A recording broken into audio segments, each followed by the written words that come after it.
(2021년도) 신년 새벽 격두에 특별 새벽 기도 기간에 저는 당신의 하나님은 크십니까? 라고 하는 이 주제로 몇 가지 내용을 함께 여러분과 함께 새벽에 나눈 적이 있어요. 그런데 다시 한번 이 내용들을 좀 종합해서 여러분과 나눌 필요가 있겠다. 왜냐하면 너무도 이 주제가 중요하다는 생각을 해봤습니다. 더군다나 여러 많은 역사와 상황들이 점점 쉽지 않은 시대에 돌입하면서 다시 한번 우리 안에 깊이 물어야 될 질문이 아닌가 하는 생각을 해봤어요.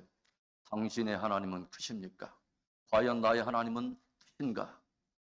19세기에 가장 영향력 있는 전도자였던 드와이트 무디라고 하는 사람은 사람들이 주목할 만한 별다른 학벌도 재물도 없는 평범한 신발 외판원이었습니다.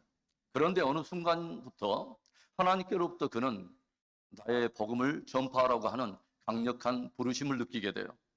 그러던 중에 어느 날 이른 아침에 무디는 몇몇 믿음의 동료들과 함께 기도하려고 풀밭에 둘러앉았는데 이때 함께 있던 헨리 발 리라고 하는 친구가 문득 이런 말을 들려주는 거예요. 이 세상은 아직 온전히 헌신된 한 사람이 없습니다. 하나님께만 온전히 헌신된 그 한 사람이 나타난다면 하나님께서 그를 통해서 어떤 위대한 일을 행하실지, 그리고 그 사람 안에서 하나님이 얼마나 큰 일을 하실지는 이 세상 누구도 알 수 없을 것입니다.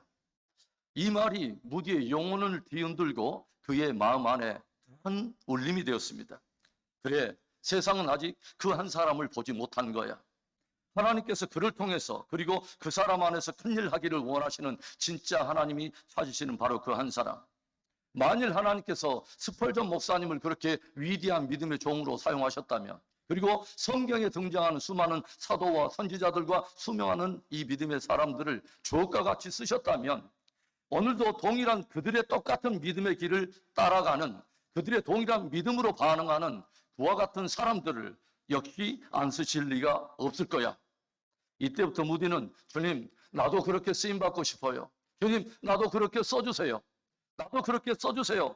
간절히 기도하기 시작합니다. 이렇게 드와이트 무디가 하나님의 부르심에 믿음에 반응하기 시작하면서 하나님께서는 무디의 헌신을 사용하여 그를 통해서 매우 특별한 일을 시작하셨고, 그는 근대 가장 영향력 있는 복음 전도자가 되어서 수많은 영혼을 그리스도께로 인도해가는 복되고 아름다운 하나님의 사람으로 쓰임을 받게 되었어요. 하나님께서는요, 오늘도 당신의 일을 행하시되 하나님의 사람을 통해서 일을 하십니다. 성경은 어떤 책이냐? 성경은 어떤 책이냐고 말씀드리고 싶냐면, 하나님의 부르심에 초대받은 지극히 평범한 사람들이 그분의 목적에 기꺼이 반응하고 순종할 때 그가 어떤 문벌의 사람인가, 어떤 학식과 어떤 대단한 지혜를 가졌는가, 어떤 이력의 소유자인가 상관없이 하나님께서 그 사람을 통하여 어떤 수준의 일을 행하실 수 있는가를 보여주는 책이 성경이라고 저는 믿습니다. 야고보서 5장 17절과 18절에는 이런 말씀이 기록되어 있죠. 우리 한 소리로 읽어봅니다. 엘리야는 우리와 성정이 같은 사람이로되 그가 비가 오지 않기를 간절히 기도한즉 3년 6개월 동안 땅에 비가 오지 아니하고 다시 기도하니 하늘이 비를 주고 땅이 열매를 맺었느니라.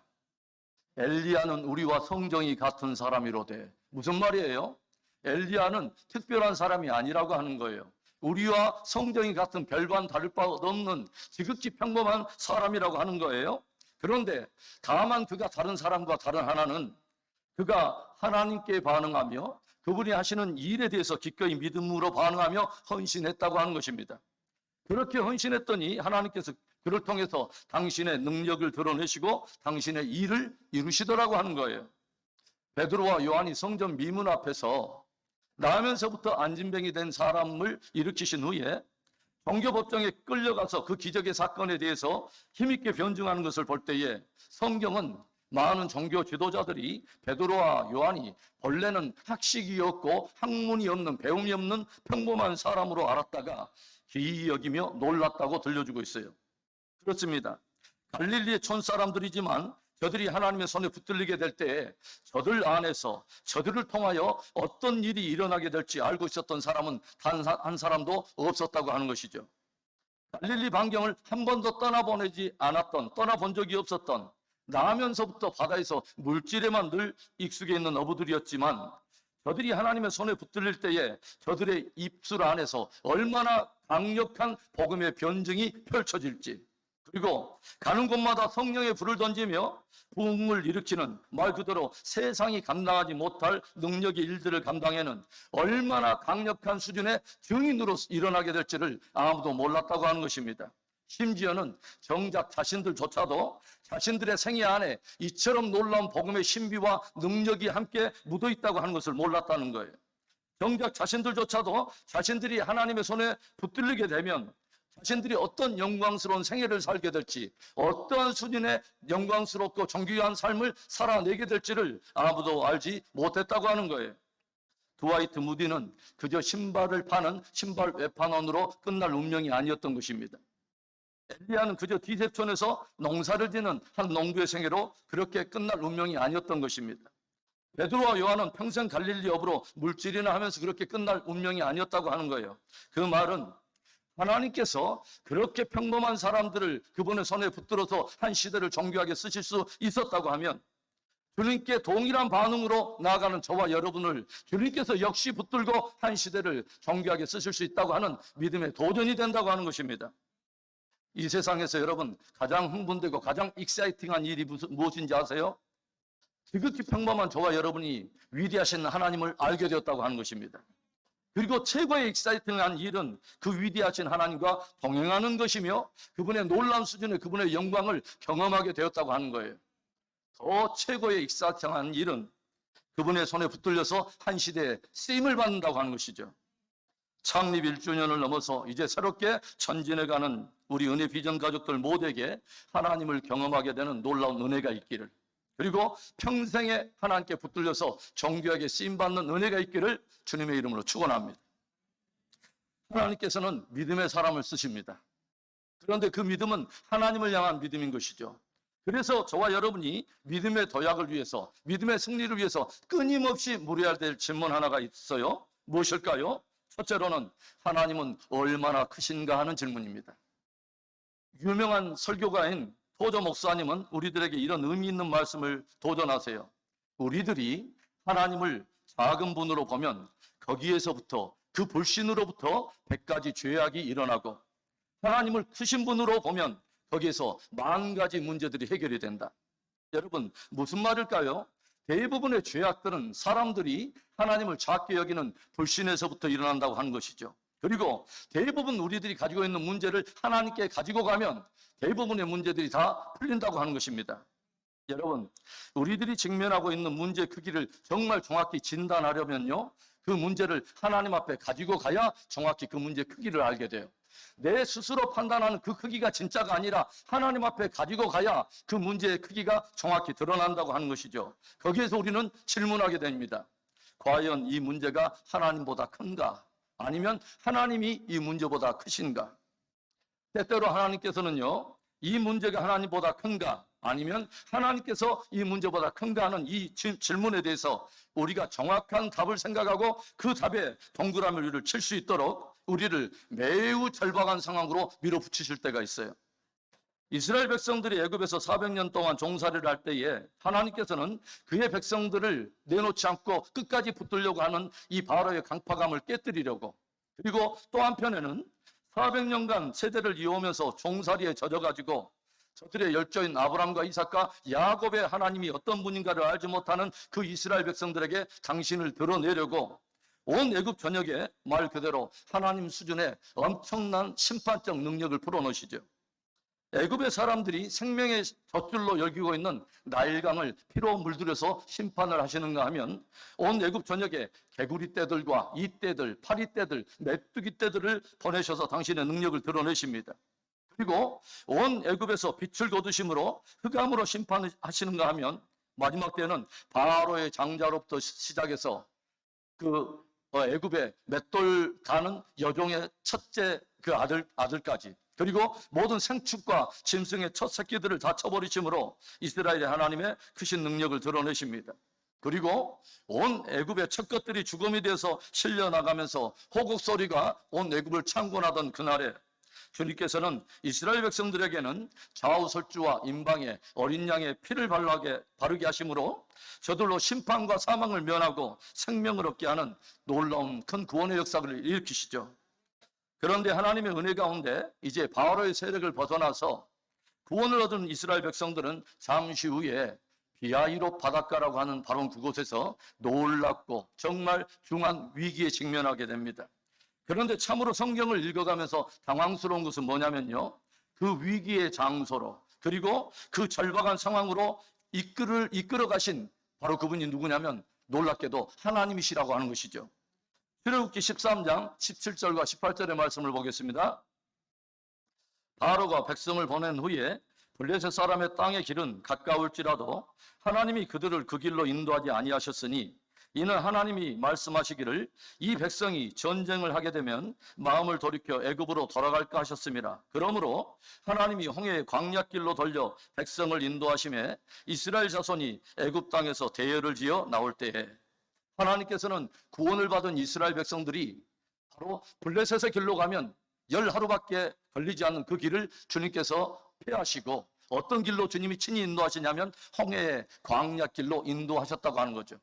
그래서 이스라엘 백성들은 하나님의 인도하심을 따라 지금 홍해가 넘실거리는 비하이롯 바닷가 앞에 장막을 치게 된 것입니다. 그런데 바로 그곳에서 어떤 위기를 당하게 됩니까? 뿌연 먼지를 일으키며 그들을 추적해오는 바로의 병거들과 군사들이 삽시간에 저들을 에워싸기 시작하면서 이스라엘 백성들은 바로의 군대들과 앞에 저들을 삼키려고 넘실대는 홍해 사이에 끼인 바 돼서 말 그대로 사면초가의 위기 상황에 처하게 되었다고 하는 것입니다. 이때 이스라엘의 반응이 어땠을까요? 온 애굽 전역에 펼치시는 하나님의 위대한 능력을 보았기 때문에 저들이 하나님을 순전하게 바라보며 끝까지 그렇게 순종의 반응을 보였을까요? 아닙니다. 저들의 반응은 가히 충격적이었습니다. 출애굽기 14장 10절부터 12절의 말씀. 바로가 가까이 올 때에 이스라엘 자손이 눈을 들어본즉 애굽 사람들이 자기들 뒤에 이른지라 이스라엘 자손이 심히 두려워하여 여호와께 부르짖고 그들이 또 모세에게 이르되 애굽에 매장지가 없어서 당신이 우리를 이끌어내어 이 광야에서 죽게 하느냐? 어찌하여 당신이 우리를 애굽에서 이끌어내어 우리에게 이같이 하느냐? 우리가 애굽에서 당신에게 이른 말이 이것이 아니냐? 이르기를 우리를 내버려두라. 우리가 애굽 사람을 섬길 것이라 하지 아니하더냐? 애굽 사람을 섬기는 것이 광야에서 죽는 것보다 낫겠노라. 방금 전까지 애굽 전역에 펼치시는 하나님의 놀라운 권능과 놀라운 기적들을 목격했던 이스라엘 백성들이었지만 홍해와 바로의 군대 사이에 끼임받은 그 위기에 처하게 되자 금세 저들 안에서 흘러나온 것은 다시 바로를 두려워하기 시작했다고 하는 거죠. 다시 저들은 애굽을 두려워하는 종의 근성에 사로잡혀버렸다고 하는 거죠. 저들에게 있어서 그 놀라운 은혜의 하나님은 이제는 자기들을 애굽 땅에서 이끌어내서 이 홍해 앞바다에 매장해버리려고 이끌어낸 악한 하나님으로 변해 있었다고 하는 것입니다. 저와 여러분도 문제만 만나면 하나님이 악한 하나님이 되지는 않습니까? 지금 이스라엘 백성들이 처하고 있는 근본적인 문제가 여러분 뭐라고 생각하십니까? 과연 홍해가 문제일까요? 아니면 바로의 군대가 문제일까요? 아닙니다. 바로 저들의 믿음의 문제인 것입니다. 지금 저들이 당하고 있는 이 상황에서 정말 저들이 물어야 될 하나의 질문은 뭐냐면 과연 이 문제와 이 상황이 하나님보다 큰가? 아니면 하나님께서 이 문제와 상황보다 훨씬 크신가 하는 그 질문이었다고 하는 것이죠. 과연 홍해가 큰가? 과연 하나님이 크신가? 과연 바로와 바로의 군대가 큰가? 하나님이 크신가? 그런데 저들은 이 문제에 대해서 홍해의 답을 쳐서 동그라미를 쳤다고 하는 것이죠. 바로와 그의 군대에 동그라미를 친 거예요. 여러분 깊이 한번 이 말을 생각해 보세요. 만일 우리들이 하나님의 크심에 동그라미를 칠 수 없다면, 그래서 하나님께서 행하려고 하는 위대한 일에 대해서 우리가 믿음의 문을 열지 않는다면, 믿음의 문을 열 수 없다면 우리들은 늘 익숙해 있는 과거의 역사, 늘 익숙해 있는 애굽에서의 종살이 역사를 반복하게 된다고 하는 것입니다. 그러나 우리가 하나님의 크심에 믿음에 우리가 원을 치고 하나님께서 행하려고 하는 전례 없는 위대한 일에 대해서 내 이성은 움직이지 않지만 그분의 어떠하심을 우리가 믿기 까닭에 기꺼이 우리가 문을 열다면 하나님께서는 모든 역사를 바꾸실 것입니다. 모든 이스라엘 백성들이 크게 두려워하며 상황과 위기의 동그라미를 치려고 할 바로 그때에, 그리고 홍해와 바로의 군대에 그 동그라미를 치려고 할 때 모세가 저들을 도전하는 말이 있죠. 출애굽기 14장 13절과 14절의 말씀에 모세가 백성에게 이르되 너희는 두려워하지 말고 가만히 서서 여호와께서 오늘 너희를 위하여 행하시는 구원을 보라. 너희가 오늘 본 애굽 사람을 영원히 다시 보지 아니하리라. 여호와께서 너희를 위하여 싸우리니 너희는 가만히 있을지어다. 상황과 위기에 짓눌리고 홍해와 바로의 군대에 짓눌려서 두려움 가운데 있는 이스라엘 백성들에게 모세가 무엇을 도전합니까? 너희는 두려워하지 말고 여호와께서 오늘 너희를 위하여 싸우시는 그 구원을 보라 라고 들려줍니다. 여러분, 두려움은 어디서 와요? 두려움은요, 하나님을 작게 보는 데서부터 옵니다. 상황과 문제를 하나님보다 더 크게 보는 데서 두려움이 온다고 하는 거죠. 성경에서 말하는 염려, 근심이라고 하는 원어적 배경은 두 마음으로 반응한다는 것입니다. 한 마음으로 가져 있었던 그 마음이 둘로 나눠지는 것이 두려움이라고 하는 그 원어적 의미예요. 그래서 언젠가 저는 여러분에게 칼빈의 말을 도전했습니다. 너희는 하나님을 두려워하라. 그리고 아무것도 두려워하지 마라. 모세가 들려주는 말에 다시 저들은 하나님을 집중하기 시작하죠. 다시 하나님의 크심을 묵상하며 온 이스라엘이 잠잠히 하나님을 바라보기 시작할 때에 하나님께서는 큰 동풍을 일으키시더니 밤새도록 이스라엘 백성들이 보는 눈앞에서 홍해의 물을 갈라내시고 그 가운데, 그 사망의 그 한 바다 가운데 생명의 길을 내셔서 이스라엘 백성들을 구원해 내셨다고 하는 거죠.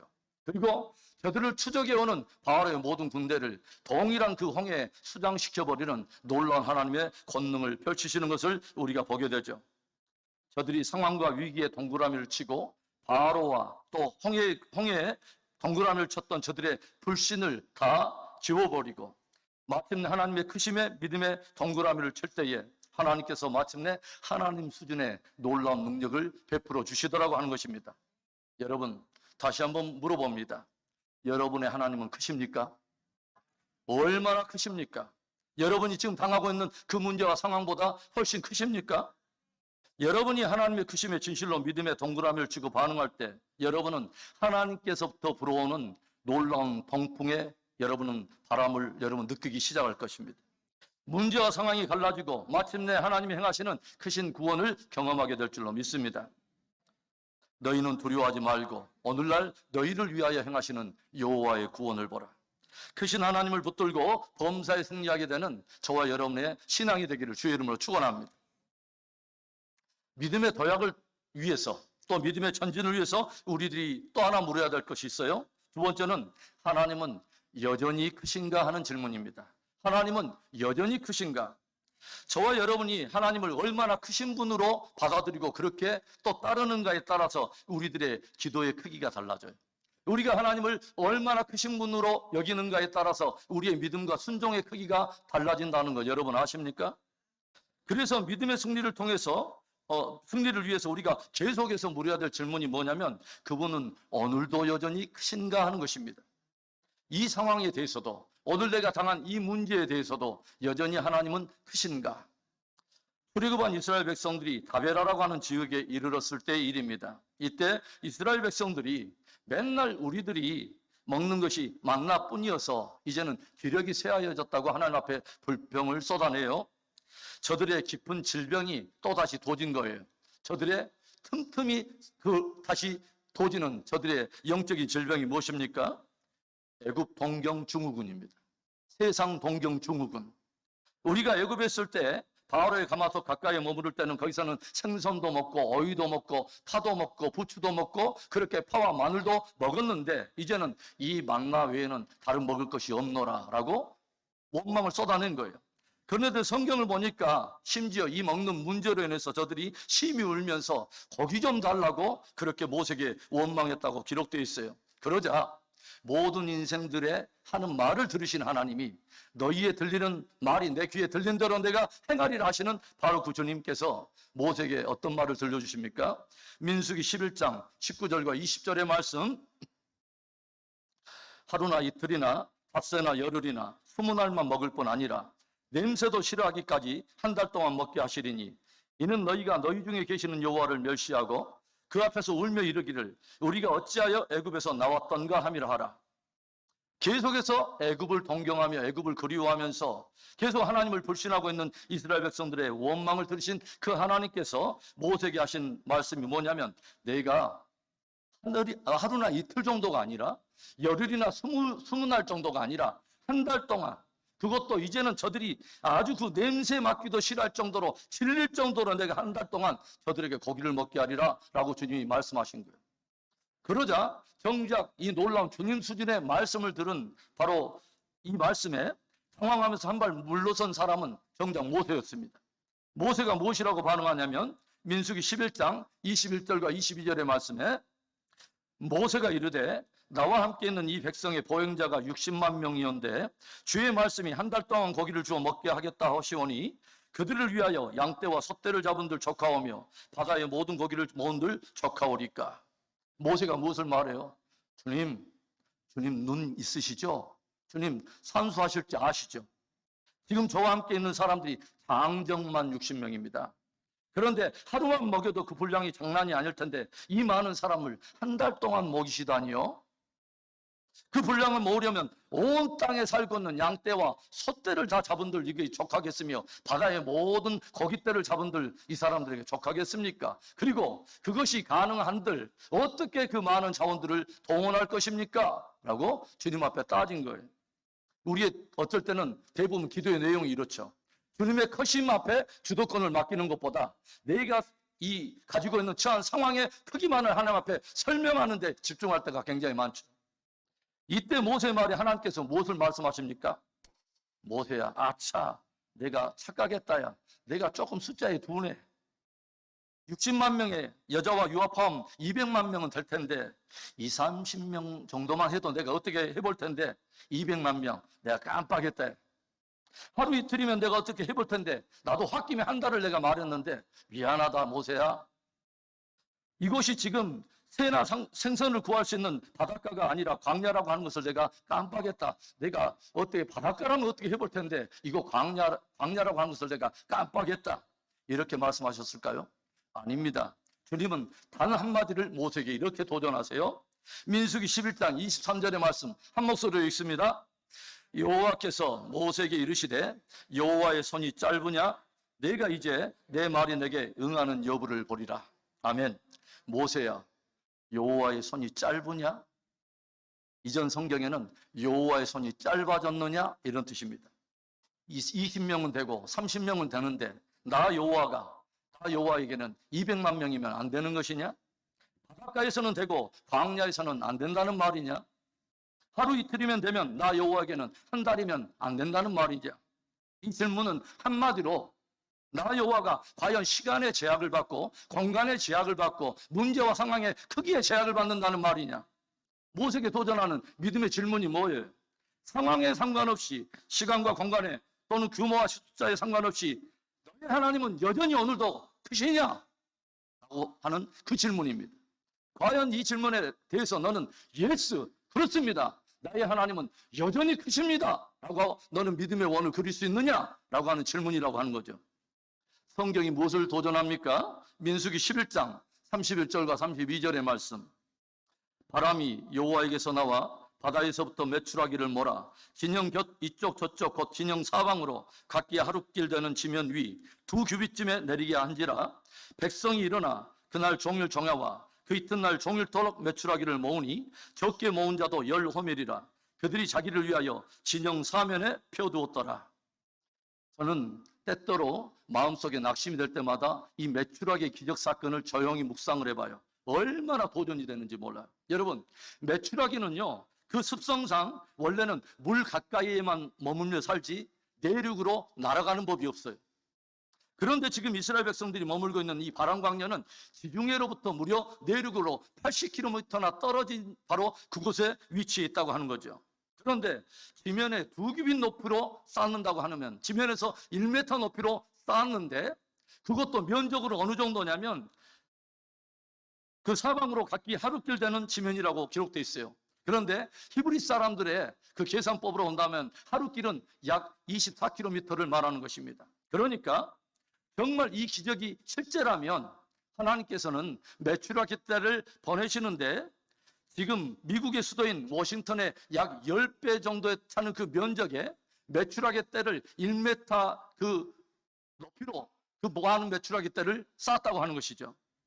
하나님께서는 동풍을 통해서 홍해를 갈라내셨는데 이전엔 서풍을 통해서 지중해 근처에 엄청난 그 메추라 깃대를 80km나 강력하게 날려보내시더니 이스라엘 백성들이 거주하고 있는 바란 광야에 정확히 2규빗 높이로 1m의 그 높이로 엄청난 면적으로 쌓아 보내셨다고 하는 것입니다. 그날 모르면 몰라도요, 눈처럼 비처럼 쏟아지는 메추라기에 맞아가지고 머리에 우리말로 곤봉난 사람들 엄청나게 말랐을 거예요. 사랑하는 성도 여러분, 오늘 여러분에게는 여전히 하나님은 크십니까? 과거에나 오늘에나 여전히 나의 하나님은 크시다고 여러분 믿음의 원을 하나님께 여러분 그리실 수 있습니까? 전례 없는 일은 항상 어디서든지 일어날 수 있습니다. 전례 없는 일, 위대한 일이 언제든지 어디서든지 일어날 가능성이 있습니다.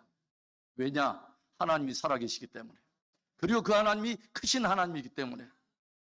여호와의 손이 짧으냐? 네가 이제 내 말이 내게 응하는 여부를 보게 되리라. 모든 문제와 상황을 돌파해버리신 그 크신 하나님을 경험하는 그 축복이 저와 여러분의 삶 속에 넘치게 되기를 주님의 이름으로 축원합니다. 믿음의 도약을 위해서 또 믿음의 전진을 위해서 우리들이 물어야 될 마지막 질문, 셋째로 과연 나는 그 하나님을 믿는가 하는 거예요. 나는 과연 그 크신 하나님을 믿는가? 하나님은 저와 여러분을 끊임없이 당신의 꿈으로, 비전으로 초대하세요. 당신의 언약의 말씀으로 저와 여러분을 초대하세요. 그리고 그것에 대해서 믿음으로 반응하는 사람들을 통해서 주님은 당신의 위대한 역사를 풀어내세요. 저는 제가 늘 스스로 내과리는 말이 있어요. 우리가 믿음으로 순종하는 자를 위하여 예비하신 하나님의 축복을 볼 수 있다. 여러분, 어떤 상황보다 어떤 문제보다 그분의 하나님 되심에 기꺼이 믿음의 원을 그리는 바로 그 사람, 그리고 그분의 말씀과 약속에 기꺼이 믿음의 원을 그리는 바로 그 사람, 그 사람을 통해서 하나님은 당신의 위대한 일들을 행하신다고 하는 것입니다. 출애굽 당시에 하나님께서 내 백성 이스라엘을 애굽에서 구원해내라 하는 이 말씀을 모세에게 들려줬을 때 모세가 곧장 보였던 반응이 뭐예요? 주여, 내가 누구가 한데 바로에게 가며 내가 누구가 한데 이스라엘을 구원한다는 말입니까? 나는 내 형편을 내가 잘 아는 사람입니다. 주여, 나는 혀가 뻣뻣하여 말에 둔한 사람입니다. 주여, 보낼 만한 자를 보내소서. 나는 이래서 안 되고 저래서 안 됩니다. 주님, 결국 나는 못한다는 이야기죠. 주여, 내가 누구가 한데 하나님께서 아브라함에게 또 축복하세요. 너의 씨로 말미암아 천하 만민이 복을 얻게 되리라. 이때 아브라함의 반응이 뭐예요? 내 몸이 이미 노쇠했는데요, 내 안에 사라의 경수가 이미 끊어졌는데요, 어떻게 이런 일이 있을 수 있습니까? 웃지 이런 일이. 웃어버렸어요. 여러분, 우리들이 나만을 주목하고 내 자신을 스스로 평가하는 그 평가의 기초에서 내가 누구간데 라고 주장하고 나설 때는 하나님께서는 그 사람 쓸 수가 없습니다. 쓰지 않습니다. 내가 지금 처한 상황만을 기초해서 어찌 이런 일이 라고 반응할 때 하나님은 절대로 그 사람을 쓰실 수가 없습니다. 다만 우리들이 믿음의 원을 그려야 할 것은 나의 어떠함이 아니에요. 상황의 어떠함이 아닌 것입니다. 그분의 하나님 되심입니다. 저는 설교 초대에 여러분에게 이런 말씀을 드렸어요. 성경은 하나님의 부름에 초대를 받은 지극히 평범한 사람들이 그분의 목적에 기꺼이 믿음으로 반응하고 순종할 때 그가 어떤 사람이든 상관없이, 그가 처한 상황이 어떤 상황이든 상관없이 하나님께서 과연 그를 통해서 어느 정도의 수준의 일을 행하실 수 있는가를 우리에게 보여주는 책이다. 창조 이래에 역사에 전례 없었던 동정녀 탄생에 대한 이야기를 가브리엘 천사로부터 들었던 마리아. 이 마리아가 천사 가브리엘에게 무엇을 말합니까? 나는 남자를 알지 못하니 어찌 이런 일이 있으리까? 나는 남자를 알지 못하는데 어찌 이런 일이 있으리까? 이때 가브리엘이 들려준 유명한 말이 이것입니다. 성령이 너에게 임하시고 지극히 높으신 이의 능력이 너를 덮으시리니 대저 하나님의 모든 말씀은 능하지 못하심이 없느니라. 성령이 너에게 임하시면 지극히 높으신 이의 능력이 너희를 덮으시면 하나님의 모든 말씀이 능치 못함이 없으리라. 바로 그게 오순절에 하나님 주님께서 성령을 약속해 준 그 약속 아니겠어요? 도저히 우리로서는 도저히 일어날 수 없는, 기대가 되지 않는 내 과거의 내 상황을 내가 알기 때문에 모든 것을 포기할 수밖에 없는 제자들인데 주님은 이 말씀 하나에 생명을 걸고 주님이 약속을 주시라도 하는 거죠. 너희는 예루살렘을 떠나지 말고 오직 아버지께서 약속해 주신 바로 그것을 받기까지 예루살렘을 떠나지 말라. 오직 성령이 너희에게 임하시면 너희가 권능을 받고 예루살렘과 온 유대와 사마리아 땅끝까지 이르러 내 증인이 되리라. 이 말에 마리아가 이제 자기의 어떠함이 아니라 하나님의 하나님 되심의 믿음의 원을 그리며 이렇게 겸손하게 고백을 하죠. 주의 계집종이오니 주의 말씀대로 내게 이루어지이다. 사랑하는 성도 여러분, 여러분 하나님을 믿으십니까? 그 하나님은 얼마나 크신 하나님이십니까? 그 하나님은 오늘도 여전히 크신 하나님입니까? 여러분은 정말 그 하나님을 나의 하나님으로 믿으십니까?